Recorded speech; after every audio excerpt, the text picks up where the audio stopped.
ఎప్పుడైనా టమాటా నిల్వ పచ్చడి చేసుకొని తిన్నారా మీరు? లేదంటే ఎవరైనా చేసి పెడితే తిన్నారు? మా మమ్మీ అయితే మస్తు చేస్తుందండి టమాటా నిల్వ పచ్చడి. తింటే తినాలనిపిస్తూనే ఉంటుంది.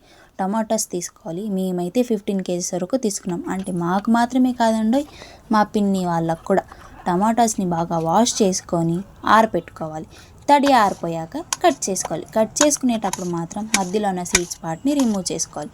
రిమూవ్ చేసుకున్న తర్వాత ఒక బకెట్ లేదంటే ఒక ట్రబ్, మేమైతే ఒక బకెట్ తీసుకొని అందులో అయితే వేసుకున్నాం.